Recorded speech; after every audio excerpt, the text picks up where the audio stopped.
시편 144편 한 절씩 교독하겠습니다. 나의 반석이신 여호와를 찬송하리로다.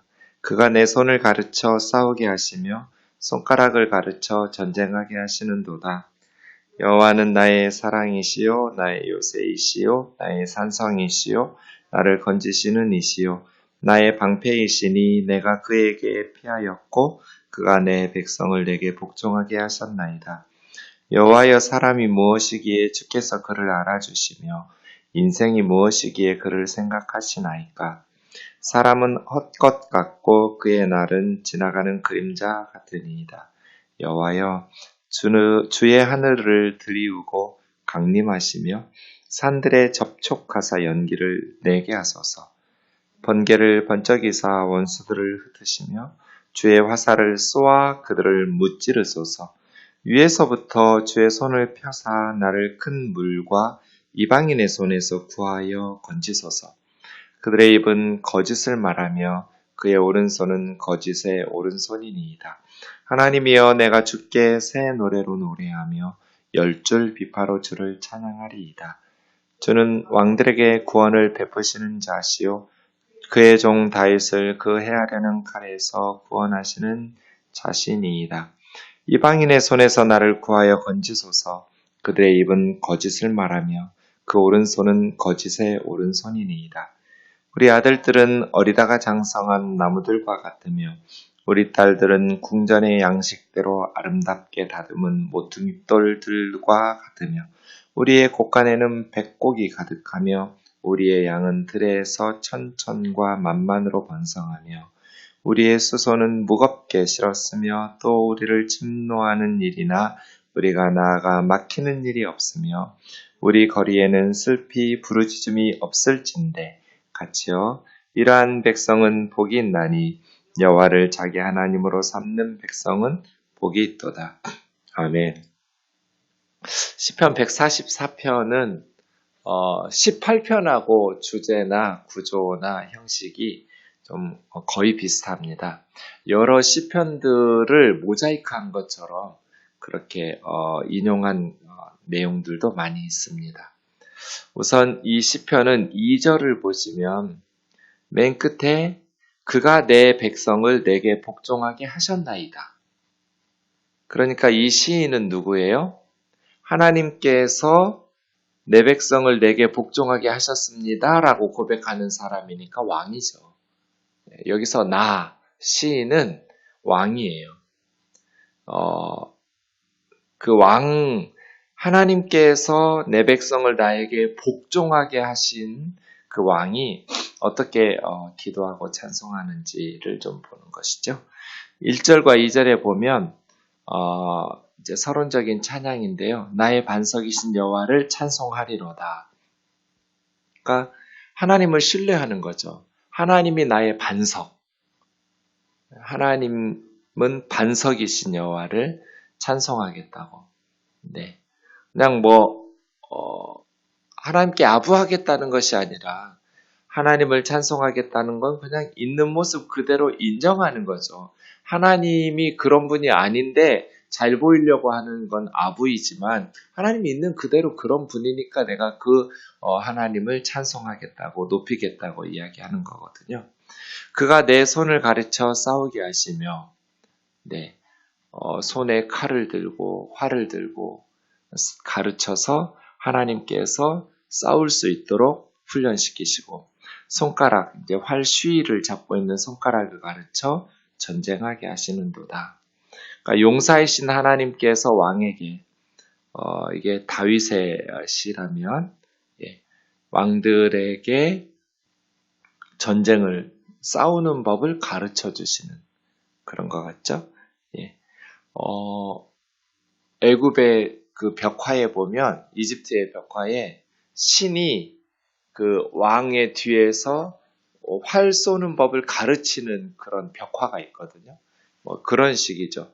왕의 뒤에 서서 활 쏘는 법을 이렇게 가르쳐주는 하나님께서 다윗에게 물맷돌 던지는 법을 가르치시고 칼 쓰고 활 쏘는 것을 가르치시듯이 우리는 뭐 이렇게 전쟁을 가르치기보다는 글 쓰는 법 같은 거 아이들 가르치죠. 엄마 아빠가 아이의 손을 잡고 아이에게 이렇게 쓰는 거야. 기억, 니언하면서 처음에 글쓰기를 가르치듯이 여기서는 칼이나 활이나 뭐 이런 것들을 가르쳤다고 하나님께서 가르치셨다는 거죠.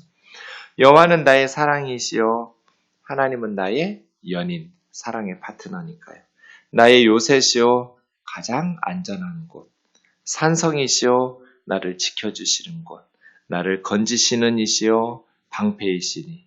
네, 하나님 방패 가장 안전하다고 그랬죠. 세상의 방패들이 다 뚫리지만 권력도 재물도 젊음도 건강도 다 뚫려요. 하지만 하나님 방패는 절대로 안 뚫려요. 그래서 하나님은 나의 연인이고 요새와 산성과 건지시고 방패이시니 내가 그에게 피하였고 그가 내 백성을 내게 복종하게 하셨나이다. 예. 그렇게 1절과 2절에서는 하나님을 신뢰하는 이유, 하나님을 찬양하겠다고 이야기하고 있습니다. 3절, 4절 말씀해 보시면 위대하신 하나님, 연약한 인간의 대조가 나오는데요. 여호와여 사람이 무엇이기에 주께서 그를 알아주시며 인생이 무엇이기에 그를 생각하시나이까. 예, 사람은 참 보잘것없는데 천지를 지으신 하나님께서 알아주시고 이 생각하셨다라는 하샤브라는 말은 생각하다라는 뜻도 있지만 원래는 서로 엮다, 옷감을 짜듯이 서로 짜다 이렇게 하거든요. 그래서 귀하게 여기다, 사랑하다 이런 의미예요. 그러니까 사람이 무엇이기에 하나님께서 그 보잘것없는 사람을 알아주시고 사랑하시느냐고.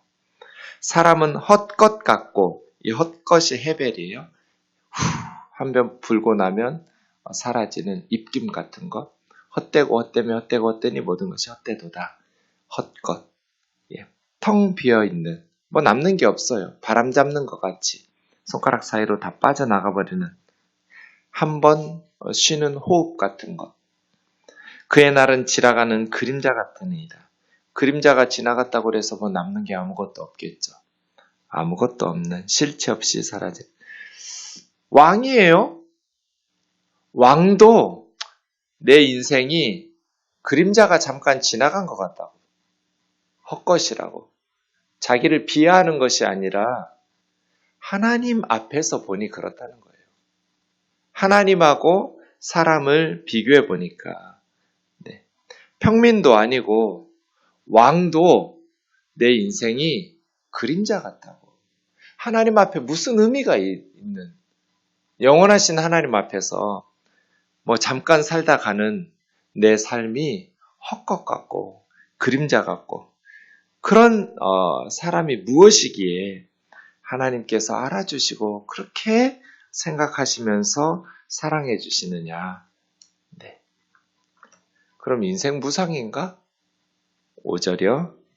여호와여 주의 하늘을 들이우고라는 말은 열고예요.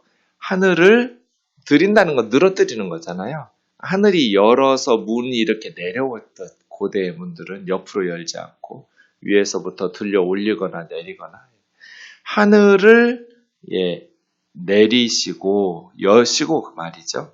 강림하시며 산들에 접촉하사 연기를 내게 하소서. 하나님께서 강림하시면 이 자연이 감당을 못해서 흔들리고 진동하고 연기가 나고 막 이렇죠. 또 특별히 연기를 내서 하나님을 보지 못하도록 가리는 시내산에 강림하실 때 그랬어요. 네. 번개를 번쩍이며 원수들을 흩으시고 주의 화살을 쏘아 그들을 무찌르소서. 그러니까 인생은 헛것이지만 그림자가 지나가는 것 같지만 그러니까 대충 살다 갈게요. 그러니 뭐 하나님 별거 아니니까 대충 뭐 하세요가 아니라 인생이 뭐 대단해서가 아니라 내 인생이 엄청나게 중요해서가 아니라 하나님 앞에서 나의 삶이라는 것은 헛것이고 그림자가 지나가는 것 같지만 그럼에도 불구하고 내가 하나님의 그 사랑을 받을 만한 가치가 있어서가 아니라 인간이 무엇이기에 하나님 그를 생각하시며 그를 알아주시느냐. 그럼에도 불구하고 무가찬 우리들을 위해서, 나를 위해서 하늘에서 친히 강림하셔서 원수들을 흩으시라고. 위에서부터 주의 손을 펴사 나를 큰 물과 이방인의 손에서 구하여 건지소서. 큰 물이라는 게 이제 이방인의 손이거든요. 이방의 왕들이 홍수처럼 큰 물처럼 이스라엘에 불어닥쳐서 쓸어버리려고 하니까 감당할 수 없는 위험이죠. 예. 그들의 입은 거짓을 말하며 그들의 오른손은 거짓의 오른손이니이다. 되게 맹세를 할 때 오른손을 들어서 맹세하는데 그들은 거짓과 거짓의 맹세들을 한다는 거죠. 하나님, 이방인들이 서로 약속하면서 맹세하는 것들을 깨뜨려 달라는 거예요. 그렇게 5절에서 8절까지는 구원해 달라고. 하나님, 하늘을 들이우시고 강림하셔서 원수들을 무찔러 주세요. 9절부터 다시 찬송하겠다는 서원이 11절까지 오는데요. 하나님이여 내가 주께 새 노래로, 그러니까 하나님께서 승리 주실 것을 확신하고 승리 후에 그 하나님 승리에 대한 새 노래로 찬양하고 10줄 비파로 주를 찬양하리이다. 그러니까 이방인들의 공격은 하나님 앞에 새로운 노래로 찬송할 그냥 찬송가 가사를 위한 시련과 역경이라고 보는 거예요. 이 시련과 역경을 또 하나님 손에 의지해서 넘어갈 것이다. 그리고 그 시련을 넘어선 후에 우리는 다시 하나님을 찬양하고 그래서 이번의 어려움도 하나님께 새 노래를 부를 찬송가 가사 만들어지는 것에 불과할 것이다. 참 멋진 표현이죠. 주는 왕들에게 구원을 베푸시는 자시요 그 종 다윗을 해하려는 칼에서 구하시는 자니이다. 네, 다윗과 다윗의 후손들인 왕들에게 구원을 베푸시는 주님이시라고. 이방인의 손에서 나를 구하여 건지소서. 그들의 입은 거짓을 말하며 그 오른손은 거짓의 오른손이니이다. 8절과 11절이 반복되면서 이방인들의 거짓을 깨뜨리시고 하나님 이방인들의 손에서 나를 건져달라고. 그러면 어떻게 될까요? 12절에서 15절은 이제 마지막 이스라엘의 형통에 대해서. 우리 아들들은 어리다가 장성한 나무들과 같으며, 네, 어릴 때 잘 자란 나무들 그 말이에요. 어린 아이들이니까요. 아이들이 건강하고 튼튼하게 잘 자라는 것, 큰 축복이죠. 우리 딸들은 궁전의 양식대로 아름답게 다듬은 모퉁이 똘들과 같으며, 사실 원문은 모퉁이 코너스톤이 아니라 기둥이에요, 기둥.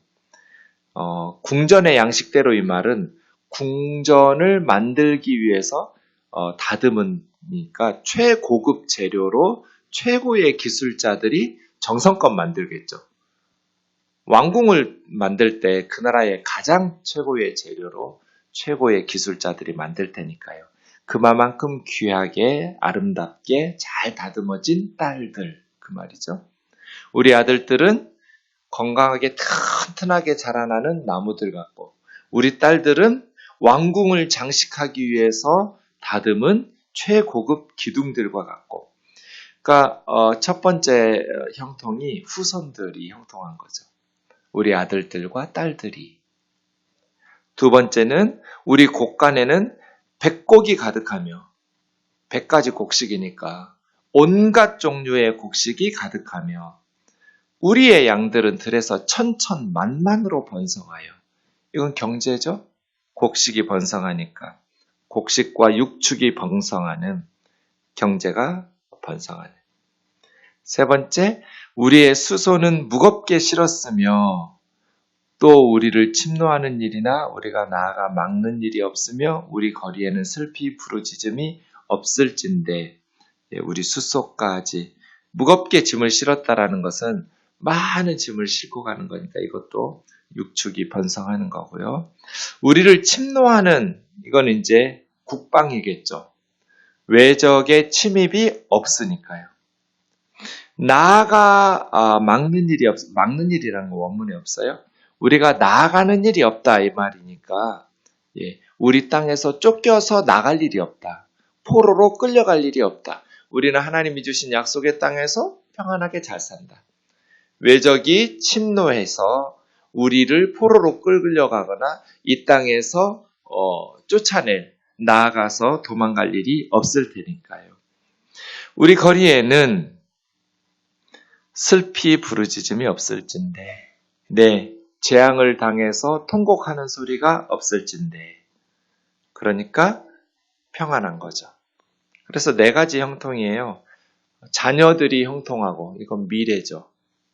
곡식과 육축이 번성하고, 이건 경제예요.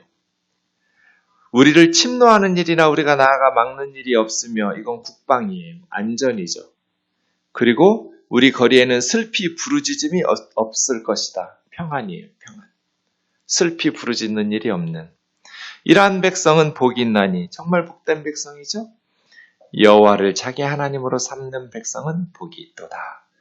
네, 하나님을 모신 백성, 하나님을 하나님으로 여기고, 그런데 인간이 교만해서 자기를 하나님급으로 높여버려요. 자기 인생의 주인이 돼버리고 자기가 하나님이 돼버려요. 지 맘대로 살아요. 인간은 하나님의 성령이 부어주시지 않으면 하나님을 미워해요. 하나님을 대적하고 자기를 하나님으로 격상시키려 해요. 그래서 하나님의 뜻에 순종하고 하나님께 예배하고 하나님 앞에 나아가는 것은 새로운 성품과 예수 그리스도의 복음 안에서 성령 안에서 새로운 사람으로 거듭나야 돼요. 거듭나지 않은 사람은 하나님을 대적하게 되어 있어요. 종교가 있든지 없든지 똑같아요. 에덴 동산 보세요. 하나님처럼 되려고 선악과 따먹은 거예요. 사탄이 우리를 그렇게. 그래서 하나님을 자기 하나님으로 삼지 않죠. 자기 자신을 자기 하나님으로 삼고, 그러다 보니 어리석게도 세상에 자기가 만든 신우상을 자기 하나님으로 삼아요. 그런데 여호와를 자기 하나님으로 삼는 백성은, 이렇게 여호와를 자기 하나님으로 삼으려면 인생은 헛것이라는 것을 고백하고 인생이 그림자가 지나가는 것 같다라는 것을 고백해야 되거든요. 교만해서는 하나님을 자기 하나님으로 삼을 수가 없어요. 자신의 연약함과 무능함을 깨닫고 항상 하나님의 도우심을 구해요. 왕이 이렇게 사니까 그 나라가 잘 될 수밖에 없죠. 위험을 만나도 왕이 이렇게 기도하니까 이방인들의 손에서 그 나라를 건져주시겠죠. 그래서 어느 공동체나 가정이나 교회나 나라나 리더가 중요해요. 애들이 왜 삐뚤어져요? 대부분 아빠 때문이에요. 가정이 왜 불안해요? 아빠 때문이에요. 교회가 왜 불행해요? 담임 목사 때문이에요. 당회원, 장로님들 때문이에요. 나라가 왜 불행해요? 대통령과 국가 지도자들 때문이에요. 왕이 이렇게 하나님 앞에서 자신의 무능함과 연약함을 고백하면서 전심으로 하나님을 붙잡고 여호와를 자기의 하나님으로 삼는 자는 복이 있도다. 이렇게 고백하면서 하나님을 섬기게 되면 그 나라는 영적으로도 건강하고 육적으로도 건강하죠. 그래서 미래가 자녀들이 잘 되고 경제, 곡식과 육축이 풍성하고 국방, 안전하게 외적의 침입이 없이 태평성대를 누리고 거리에서 통곡하고 곡하는 일이 없을 평안을 슬피 부르짖는 일이 없어진다는 거잖아요. 이거 신명기 28장에서 이미 다 얘기했거든요. 하나님의 말씀을 듣고 그 말씀대로 지켜 행하면 이게 하나님 백성이죠. 내 몸의 소생과, 이게 자녀들이죠. 내 토지의 소산과 경제죠. 내 짐승의 새끼와 우양의 새끼가 복을 받을 것이다. 들어가도 복을 받고 나와도 복을 받고 너 손으로 해는 모든 일이, 이게 하나님을 자기 하나님으로 삼는 백성들의 행복이죠. 어려움 당해요. 거짓을 행하는 자들이 오른손을 들고 맹세하면서 떼거지로 몰려들어서 홍수처럼 쓸어버리려고도 해요. 하지만 그것은 믿음으로 승리한 후에 나에게 새로운 노래로 하나님을 찬양하게 하는 그냥 찬송가 가사로 하나님은 늘 새롭게 역사하셔서 구원을 베푸신다는 확신 속에서 그 강대국들 사이에 낑겨서 사는 이 작은 나라 이스라엘이 하나님을 붙잡고 살아가면서 왕이 하나님을 신뢰하면서 이렇게 살아가니까 그 나라가 형통할 수밖에 없겠죠. 공동체의 형통의 비결이 144편에 있네요. 기도하겠습니다. 주님, 그렇습니다. 사람이 무엇이기에 주께서 그를 알아주시며 인생이 무엇이기에 주께서 그를 사랑하시고 생각하시나이까. 우리는 헛것과 같고 인생이 그림자가 지나가는 것 같습니다.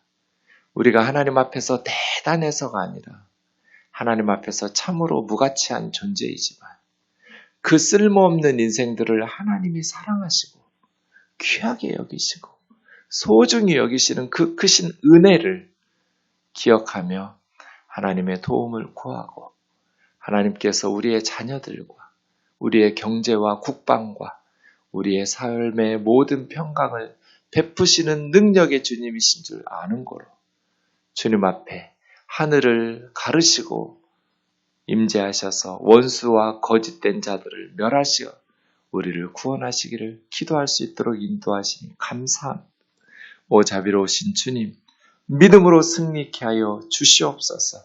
이 역경과 시련, 새 노래를 부른 새로운 찬송의 가사일 뿐이라는 것을 기억하게 하시고 절망 속에서 낙심치 않게 하여 주시옵소서. 예수님의 이름으로 기도하옵나이다. 아멘.